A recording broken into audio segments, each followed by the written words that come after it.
Donc Hervé Basset, responsable digital chez MSD Santé Animale. Merci pour votre invitation. L'avantage de passer en dernier, c'est que j'ai plus grand-chose à ajouter, tellement le panel depuis ce matin a été exhaustif et remarquable.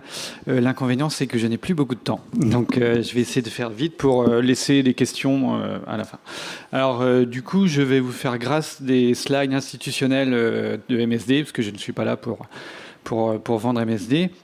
Et je voudrais me concentrer sur le positionnement de MSD sur ce marché de la e-santé et surtout sur notre vision du marché et comment MSD peut accompagner les vétérinaires dans ce basculement, dans cette révolution technologique. Donc effectivement, on l'a dit un certain nombre de fois depuis ce matin, ça paraît évident, la société se digitalise et les clients de nos clients, les clients des vétérinaires, les propriétaires d'animaux se digitalisent évidemment.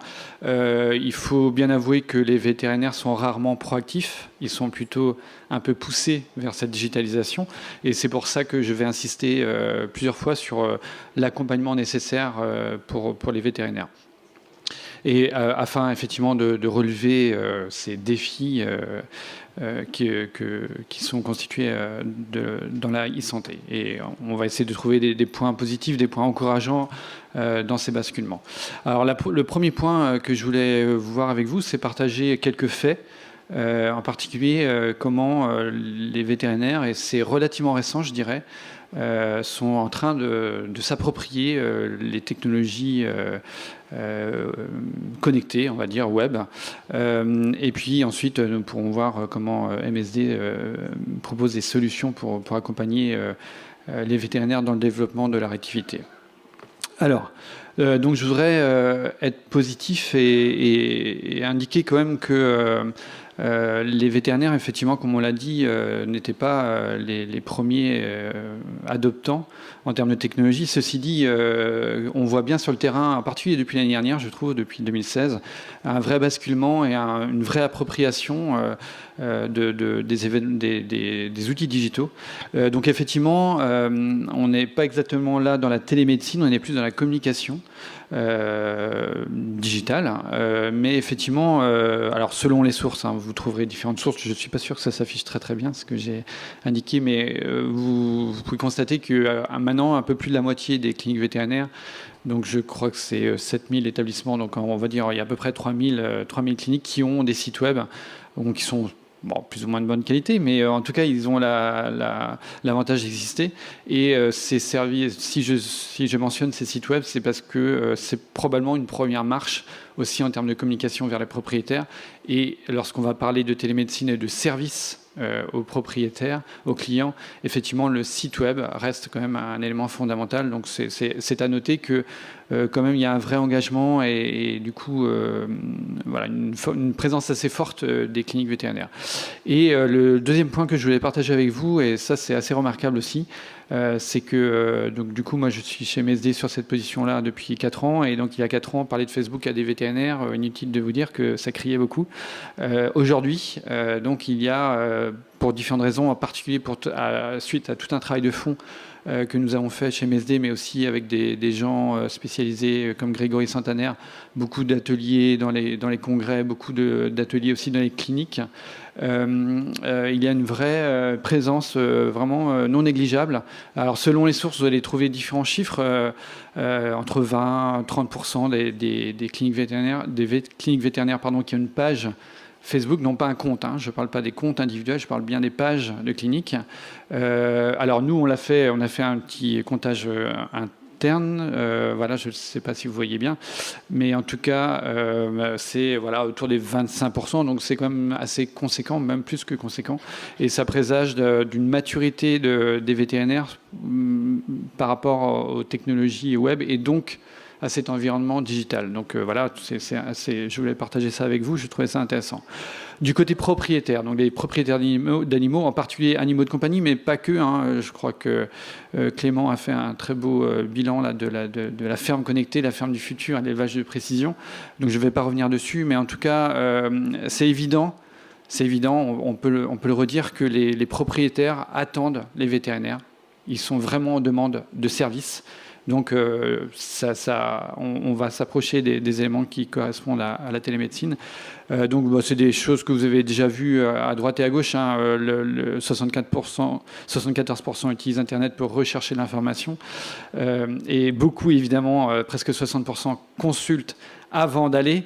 Et ce qui est un peu drôle, je ne sais pas si c'est vraiment drôle, mais en tout cas, 40% consultent Internet après la consultation physique. Bon, ce qui laisse présager de quelque chose de négatif, mais en fait, pas tant que ça, parce que quand on creuse un petit peu et qu'on étudie les verbatim, en fait, globalement, et heureusement, je vais dire, 80% des propriétaires voient le vétérinaire comme l'information de confiance, d'expertise, même après avoir consulté Internet, avant la consultation et après la consultation. Donc c'est plutôt rassurant.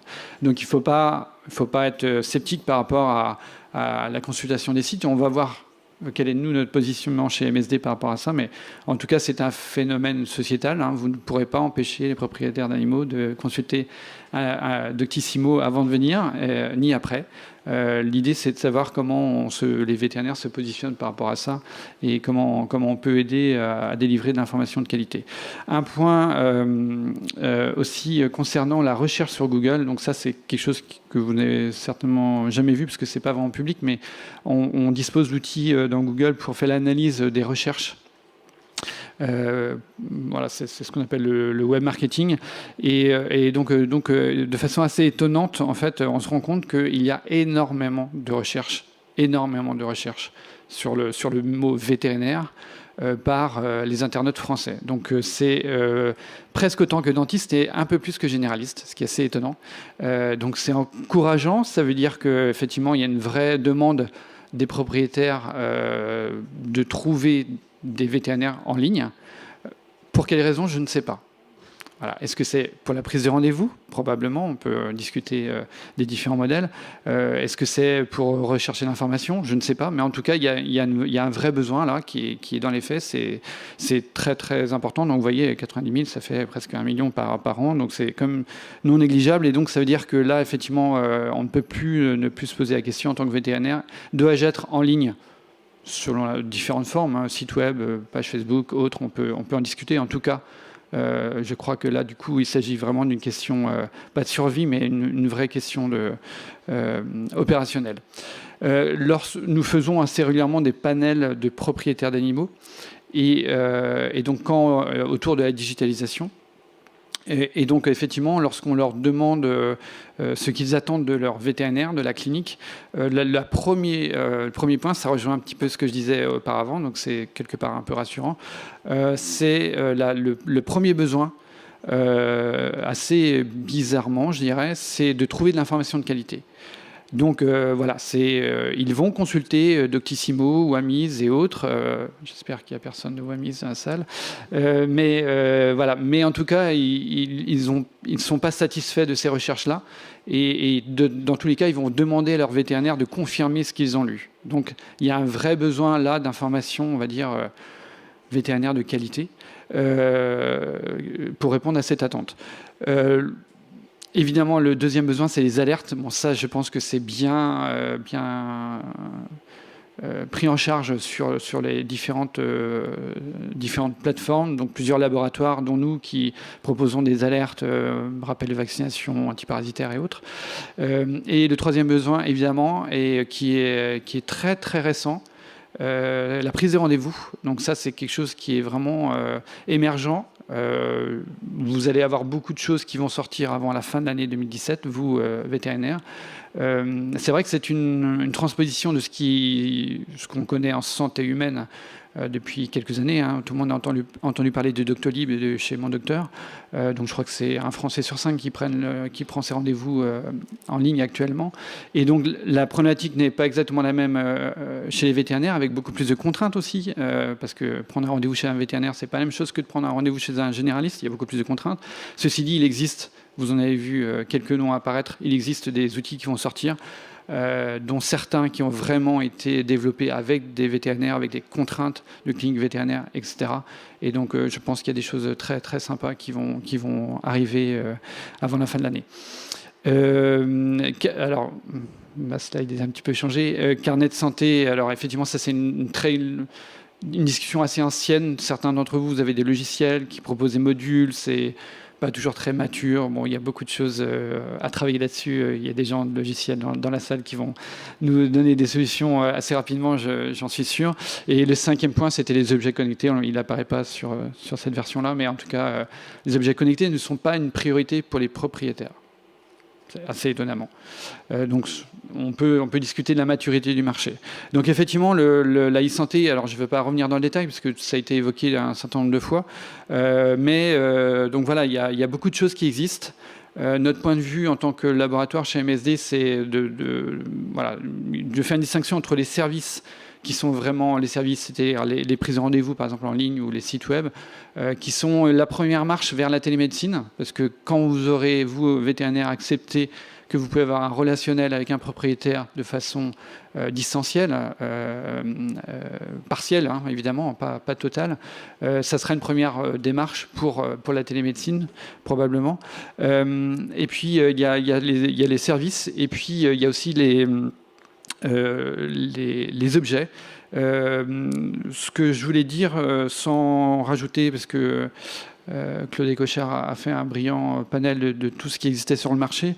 L'impression que cela nous donne au jour d'aujourd'hui, et on va peut-être en débattre après, c'est que quand même les acteurs qui sont impliqués dans ce marché de la e-santé, jusqu'à présent, on pourrait le qualifier, ce marché d'assez confus, assez... alors immature, c'est peut-être un peu dur, mais en tout cas, il y a beaucoup d'acteurs, donc des brillantes startups, il y en a plusieurs dans la salle ici, avec des brillantes idées. Il y a des centrales qui commencent à chercher peut-être à se diversifier. Il y a des pure players, il y a des logiciels, il y a beaucoup de choses. Les labos, et nous y intéressons aussi, évidemment. En tout cas, c'est assez confus. J'imagine bien que du point de vue des vétérinaires, c'est très complexe, très disparate, et donc il y a probablement effectivement quelque chose à faire là-dessus, à travailler encore plus. En tout cas, je crois que Claude a dit le marché vibre, donc effectivement il vibre, c'est-à-dire qu'il y a beaucoup de choses qui sont en préparation. Probablement que les modèles économiques vont arriver, et donc ça va monter en maturité. Ceci dit, voilà, donc c'était un panel assez rapide. Ce que je voulais pointer avec vous, c'est comment nous, chez MSD Santé Animale, qui sommes investis depuis plusieurs années sur le digital, nous mettons à disposition, entre guillemets, des vétérinaires, pour relever tous ces défis. Donc, effectivement, comme vous le savez, MSD est très bien positionné sur l'innovation, en particulier par les produits, mais depuis quelques années, nous avons complété aussi notre offre avec une offre de service, un vrai investissement fort. Nous sommes le labo qui investissons le plus dans le digital depuis plusieurs années. Donc vous savez probablement que nous avons une très forte présence sur les médias sociaux. Donc là, j'imagine que mes collègues à Angers sont en train de tweeter et sur Facebook en même temps de relayer l'événement. Au-delà de ça, nous avons une vraie aussi politique de service, d'accompagnement des vétérinaires, des cliniques dans le développement de leur activité avec des forces commerciales dédiées. Et nous avons créé donc aussi un service dédié à ça, qui s'appelle Relations publiques et multicanal. Et nous avons aussi commencé cette année la visite à distance, donc avec un modèle hybride, évidemment. Et c'est aussi pour vous indiquer qu'on participe à cette digitalisation. Et juste, je ne vais pas évoquer la visite connectée parce que ce n'est pas le sujet, mais en tout cas, l'accueil par les vétérinaires est vraiment très, très, très bon. Plus que très bon d'ailleurs, alors que tout le monde nous disait les vétérinaires, ils veulent voir les commerciaux, les délégués dans le cabinet, dans la salle d'attente, et pas du tout en ligne. Et donc, quand on travaille le modèle et qu'on fait de l'accompagnement, je vais revenir là-dessus, effectivement, on a une très forte appropriation. Et donc, c'est aussi un signe dont je voulais parler, pour rester sur des notes positives, de cette maturité chez les vétérinaires qui commencent à pointer. Et voilà, ils savent que la société bouge, et ils voient aussi qu'à titre personnel, ils font du Skype, ils font du Airbnb, ils font plein de choses, et du Uber peut-être. Et donc, ils acceptent que dans leur contexte professionnel, il peut y avoir aussi une part de digitalisation. Juste un point sans rentrer dans le détail, parce que je voudrais pointer sur l'aspect humain. Chez nous aussi, chez MSD, c'est une révolution, la digitalisation, et donc tout ça s'accompagne, ça ne vient pas comme ça du jour au lendemain, et donc c'est un vrai travail de fond, d'investissement, de la formation des collaborateurs, des commerciaux, et donc nous aussi, on est dans la digitalisation, on organise des événements internes pour justement former, sensibiliser les marketeurs et les vétérinaires techniques sur tout ce qui se passe dans le monde, et même si ça n'a pas toujours de rapport avec le monde vétérinaire, mais ça permet aussi de sensibiliser les gens et de s'ouvrir à toute cette révolution numérique. Alors, je ne vais pas faire un catalogue des services, parce que je ne suis pas là pour faire de la publicité pour MSD. Simplement, à la demande, pour vous dire qu'à la demande de certains clients en fait, qui sentent ce virage numérique arriver, nous avons, avec des partenaires, mis au point un certain nombre d'outils qui sont à la disposition. Voilà, je ne vais pas rentrer dans le détail, mais en tout cas, on parle de plateformes de marketing multicanal, c'est-à-dire des plateformes de communication de vous, les vétérinaires, vers les propriétaires. Au même titre que nous, laboratoire, nous communiquons en multicanal vers les propriétaires, vers les vétérinaires maintenant. Effectivement, nous offrons des systèmes similaires beaucoup plus simples. Et aussi, voilà, ce que je disais tout à l'heure, la première marche, le site web, la page Facebook, voilà, ça demande de l'accompagnement, ça demande des outils, mais c'est relativement simple, entre guillemets, quand on vous accompagne là-dessus. Et donc, c'est vrai que c'est une offre qu'on a développée, non pas parce que c'est notre cœur de métier, absolument pas, évidemment, mais en tout cas pour répondre à des demandes. Et quand je vois le succès de nos réunions qu'on appelle clients connectés en province, où il y a beaucoup de demandes, et on fait des webinaires aussi, en particulier avec Grégory Santaner. Alors, il y a beaucoup de gens, beaucoup de vétérinaires qui assistent à nos séminaires en live et en replay, et beaucoup en replay évidemment, puisque c'est aussi un phénomène sociétal. Voilà. Et donc aussi en termes de contenu, donc vous vous rappelez ce que je vous ai dit tout à l'heure concernant le contenu de qualité par rapport à des sites grand public type Doctissimo, Wamiz et autres, contre lesquels nous n'avons rien, mais qui ne sont pas des sites créés par des vétérinaires, sauf si je me trompe.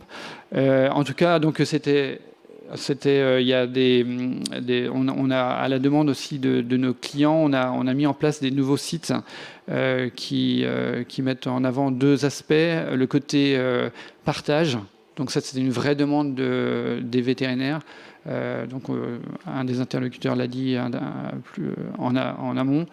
Donc tous les articles sont partageables sur vos sites web, sur les pages Facebook, etc. Puisque vous n'avez pas le temps, vous vétérinaires, de fournir du contenu, parce que quand vous communiquez auprès des propriétaires, il faut fournir du contenu, que ce soit dans les pages Facebook ou dans les sites web.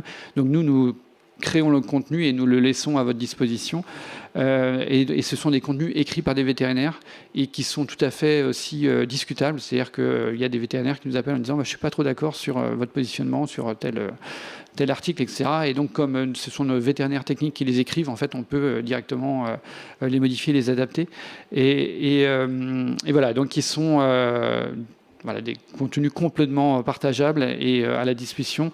Et je veux insister sur le fait que ce sont des sites grand public, mais notre positionnement, et c'est une vraie volonté chez nous, c'est de dire que ces sites-là sont amenés par les vétérinaires vers les propriétaires. Donc effectivement, vous recevez les propriétaires qui disent je pars en vacances avec mon chien cet été, qu'est-ce que je dois faire ?